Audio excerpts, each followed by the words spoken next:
मुख्यमंत्री के बारे में कही, बिल्कुल 100% सही बात है। उसमें और आगे जोड़ते हुए मैं तो ये कहूँगा, ये झूठे वायदे करने वाले मंत्री मुख्यमंत्री जो भी हो, पहले तो इनकी डिग्री की मान्यता हो तो ही इनको पद पे बिठाना चाहिए। आप जिस व्यक्ति को किसानी का ज्ञान नहीं हो और उसको मुख्यमंत्री बना दिया हो, पिछले दिनों हमने कृषि मंत्री की भी ऐसी भाषा सुनी थी। तो ऐसे लोग जिनको कृषि के बारे में महारत हासिल नहीं हुआ हो, ऐसे व्यक्तियों को मुख्यमंत्री बनाना ही नहीं चाहिए। जैसे इस बार पर्ची निकाली और 3 राज्यों में मुख्यमंत्री बना दिए गए, ऐसे अनुभवहीन व्यक्तियों को मुख्यमंत्री या मंत्री नहीं बनाया जाए। अब जैसे आपने देखा होगा कि चुनाव के समय 2700 रुपये गेहूँ खरीदी का जो वायदा किया था कि हम तुरंत देंगे, आज 3 साल बीत चुके हैं, पर कभी 2600, कभी कह रहे हैं 115 रुपये देंगे, कभी कह रहे हैं कि 15 रुपये देंगे। क्या है ये? आप खुद ही बोल लेते हो और खुद ही अपने वायदे से मुकर जाते हो। क्या याददाश्त गड़बड़ है आपकी, जो किसानों के साथ इस प्रकार का छलावा कर रहे हो? या आपने किसानों को क्या समझ के रखा है?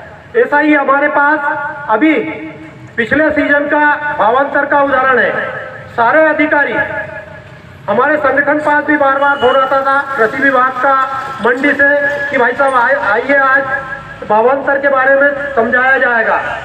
भावांतर में कोई दिक्कत नहीं है, भावांतर बहुत अच्छी योजना है। हमको तो पहले से ही भुक्तभोगी थे कि ये एंड टाइम पे जाके निपटाएंगे, और आखिर वही हुआ। 3500 से अगर 3499 कट गया। किसान के साथ कितनी बड़ी गद्दारी, धोखाधड़ी। यही अधिकारी थे, अपने कीमत नहीं किया। अभी थे था, हम तो उनको बीच में अपन उनसे भी बात करेंगे कि उस समय क्यों बुलाया था हमको, हमने सहमति नहीं दी उस समय। बाकायदा टीवी चैनल पे दिखाते थे भावांतर के बाद में। भाई वास्तविक हम तो ये कह रहे हैं, हमारे संगठन का तो ये कहना है, भावांतर का मतलब आपने जो मॉडल रेट तय किया है, हमारी सोयाबीन कोई किसान ने घर तो खराब करके नहीं लाया। अतिवृष्टि के कारण खूब बारिश हुई लगातार, इसके कारण सोयाबीन खराब हुई। किसान ने घर बिल्कुल सोयाबीन खराब नहीं की। हम तो ये कह रहे हैं सरकार से कि आपको भावांतर जो मॉडल रेट है आपका 4200 आए चाहे 4400 आए, हमारी सोयाबीन चाहे 500 बिकी हो 1000 बिकी हो, उसके ऊपर का जो अंतर की राशि है वो किसान के खातों में डालिए। 500 वाले को तो सबसे पहले प्राथमिकता देना चाहिए, क्योंकि उसका सबसे ज्यादा नुकसान हुआ। एक तो सोयाबीन नहीं हुई और दूसरा भावांतर नहीं मिला। तो सबसे पहली प्राथमिकता तो भावांतर की उसको होना था। हमारे ज्ञापन में भी ये बात लिखी हुई है। सभी लोग इस बात का समर्थन करते हैं, और आगे भविष्य में ऐसी अगर कोई भी अधिकारी बात करे तो उसका बिल्कुल समर्थन नहीं करना है। शायद उस समय कुछ अपने बीच में से ही जो बीजेपी के नेता थे, उनने क्या कोई समर्थन रैली निकाली थी? शायद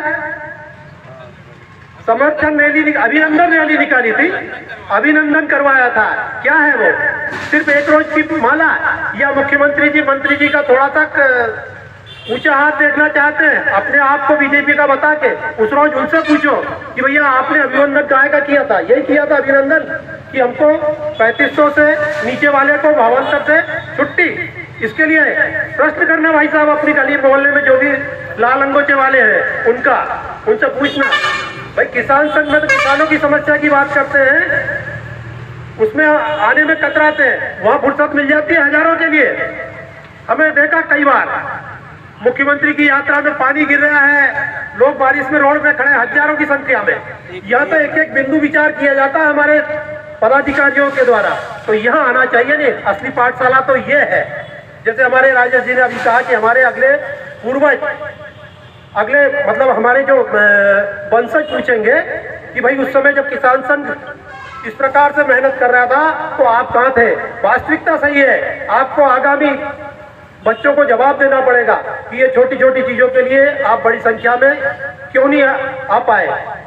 ठीक है, तो ऐसी चीजों का भविष्य में भी, अभिनंदन यात्रा में भी बिल्कुल अपने को बहिष्कार करना है। मैं तो कहूँ कि ऐसी अभिनंदन यात्रा अगर किसान विरोधी निकले तो उसको भारतीय किसान संघ तरफ से काले झंडे दिखाना चाहिए। भरसक विरोध किया जाए ताकि कभी अभियान यात्रा नहीं निकाले। हर नेता से ये प्रश्न किया जाना चाहिए। अब इसके आगे बिजली का भी आपने देख लिया, बिजली में भी वो की वही स्थिति है। अब बिजली और पानी ये किसानों के लिए महत्वपूर्ण है, और चूंकि पानी मेरा खुद का सिंचाई मेरा विषय है, मेरे को जल आयाम दिया गया है, जिले की तरफ से जवाबदारी है, तो हम अब उस विषय पे आते हैं। हर व्यक्ति की ये सोच है कि भाई मूंग का पानी मिलना चाहिए, क्योंकि मूंग का पानी मात्र 2 महीने की फसल है और फ्रेश क्रॉप है, हमें तो वो मूंग में मिलता है। तो उस हिसाब से हम एक तरफ, जैसे वर्तमान में आपने देखा होगा कि एक तरफ हमारी योजना है कि शहीद इलाज सिंह बन रही है हमारे जिले में। शहीद इलाज सिंह में भी उनने पहले सिर्फ आखिरी के गाँव को सिर्फ जोड़ा है जो छूटे हुए थे, और फिर संगठन की ओर से हमने आवाज उठाई तो भी कुछ किसानों को जोड़ा गया। हम कह रहे हैं कि नहीं, जहां तक आपकी तवा परियोजना का पानी नहीं जाता है वहां तक के सभी ग्रामों को जोड़ना पड़ेगा आपको। उसके लिए संगठन दबाव बना रहा है शासन प्रशासन पर। इसके लिए मैं सभी कृषक बंधुओं से चाहूंगा, क्षेत्र के समस्त कृषक बंधुओं को, कि जो भी गांव आपकी जानकारी में और जहां जहां भी ऐसी समस्याएं आती है, अपनी ग्राम इकाई की तरफ से कम तहसील में एक आवेदन बना के कि भैया हमारे यहाँ शहीद इलाज सिंह में, क्योंकि देखो काम पूर्ण होने के बाद में फिर कुछ होना नहीं है, अभी काम चालू है। जितना भी हो सके ज्यादा से ज्यादा अपन गांव जुड़वा ले।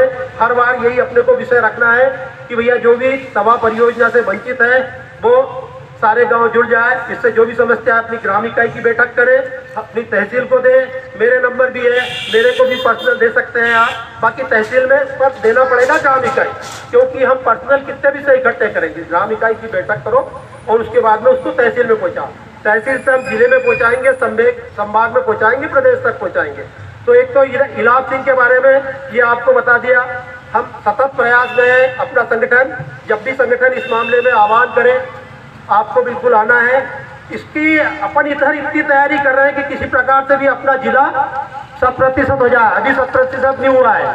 वही हमारे इस तवा परियोजना की मेन केनाल में डोलरिया के पास झाड़बीड़ा उद्वहन सिंचाई की स्वीकृति दे दी इन अनपढ़ अधिकारियों ने।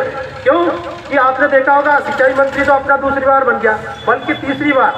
वो 16 महीने की सरकार में भी सिंचाई मंत्री, बाद में भी सिंचाई मंत्री और अभी भी सिंचाई मंत्री, पर उनको भी सिंचाई का ज्ञान नहीं लग रहा है, इसलिए तो उन्हें दर्शन नहीं दिए। नहीं तो जिले तो कम ही 100% सिंचित हो रहे नहीं, यहाँ तो उनको हर महीने में आना चाहिए कि भाई क्या प्रोग्रेस है। पर यह मामला है इंजीनियरिंग से संबंधित।